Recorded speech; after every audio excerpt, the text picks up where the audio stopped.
This is madness! Madness, you say? This is Sparta! Alright, so let's dive into Netflix's The Madness. This 8-episode slow burn mystery thriller has a lot going for it, and also a few things holding it back. Starring the always brilliant Coleman Domingo as Munchie Daniels, the series takes us into the collision course of internet-driven conspiracy theories, real-life injustices, and a world controlled by unseen forces. So sounds interesting, right? Well, let's talk about it and find out. So the setup is this. The premise is solid. Munchie is a media pundit who finds himself framed for the murder of a white supremacist, which sends him spiraling into a high-stakes race to clear his name, protect his family, and unravel a conspiracy.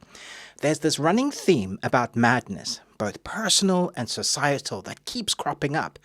And that's where this series shines most. It's not just about Munchie's mental state or the chaos in his life, but how we, as a society, are driven to madness by the people pulling the strings like we are puppets in the digital world. The show's commentary on misinformation and the internet's role in shaping public opinion feels very relevant.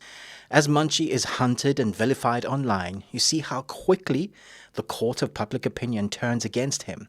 It's unsettling and really uncomfortably real. The performances, so talking about Coleman Domingo, he's definitely the star here, no question about it. His portrayal of Munchie brings depth to a character who's deeply flawed, yet endlessly compelling. He's a man grappling with his own disconnection from his family and his role in the media machine that's now destroying him.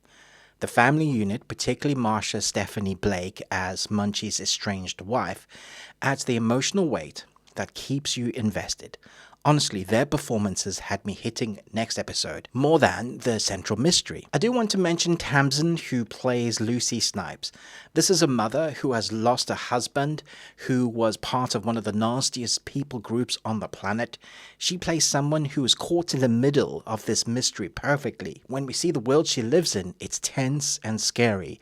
I loved seeing this side of the story played by Tamsin. Otherwise, a lot of the other characters would have this one-sided, superficial characteristics with no depth. But Tamsin brings a depth to this character, making it feel raw and real. Another nuanced character is that of FBI agent Franco, played by John Ortiz. Now, I love his acting. But in this, we don't get to see enough of him. When we do and Munchie interacts with him, it's an interesting dynamic. Munchie is out of his depth. Everything he knows about the world has betrayed him. Munchie and Franco's relationship is built over a number of episodes, and it really works.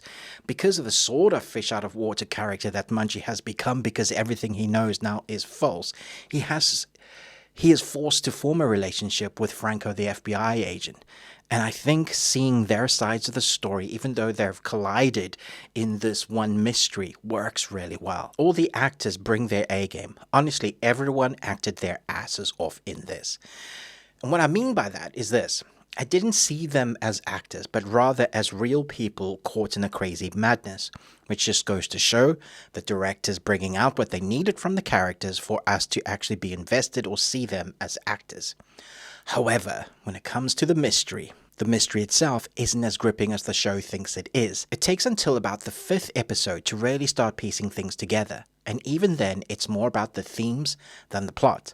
The pacing can be very frustrating. The first few episodes are a slog at times with a lot of setup that doesn't really fully pay off until much, much later. It's like reading a mystery novel that spends too much time setting the table before serving the main course. There are also moments where character motivations feel forced, like they're doing things that just because the plot needs them to. It's not a deal breaker, but it does pull you out of the story somewhat.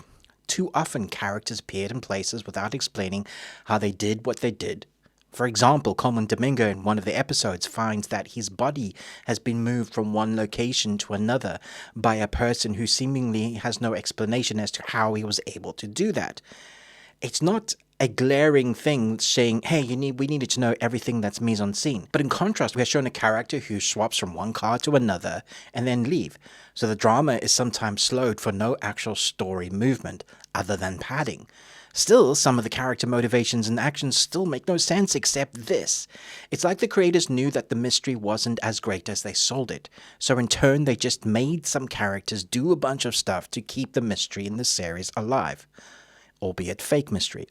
It also feels like all these characters we come across, some of them, not all of them, are unrealistic narrators. What you see people do doesn't make sense often, and that took me right out of the series and scratching my head as to where they were going or why these characters were doing the things or how they were doing these things and how that actually makes sense to what's going on within the story and madness.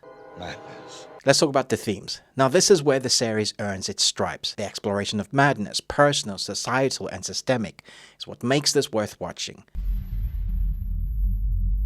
How do we navigate a world where truth feels like a moving target? Who controls the narratives that define our lives? These questions linger long after the credits roll, or at least they did for me. And that collision between the digital world and real life is brilliantly done. You feel the paranoia, the suffocating power of the internet. As Munchie's name gets dragged through the mud, it's a reminder of how quickly misinformation can spread and how dangerous it can be.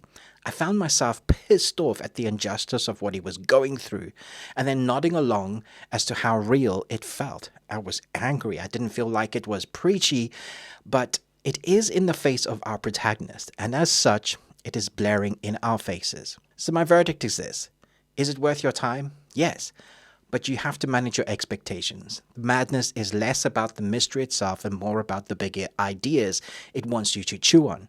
So it's a slow burn with some pacing issues and a few contrived moments, but the performances, especially Coleman Domingo, and the themes make it a solid watch. I can't see myself going back to this too soon, but that's okay. There are also some brutal scenes that took me off guard. There's no sex or nudity, but loads of adulting language, and some dark themes, so bear that in mind when watching with younger audience. I'm giving this one 3 Nicolas Cages out of 5. You got one. It's a fun-ish, thought-provoking ride for a one-time watch, but it's not something I'll be revisiting. If you're in the mood for a thriller that's as much about the message as the mystery, give it a shot. I didn't mind this, and I definitely found the second half better than the first, even though I figured that the mystery wasn't going to be the be-end-all. It's rather the journey during the mystery, if that makes sense. I'd love to hear your thoughts about the performances, the acting, the themes, the story, all of that in the comments below. Thanks so much for spending your time watching and listening to this review. I hope you found it informative. If you did, do help the channel out by, liking, subscribing, sharing, whatever you can do. I really appreciate it. But most of all, until next time, remember, live on Tuesday.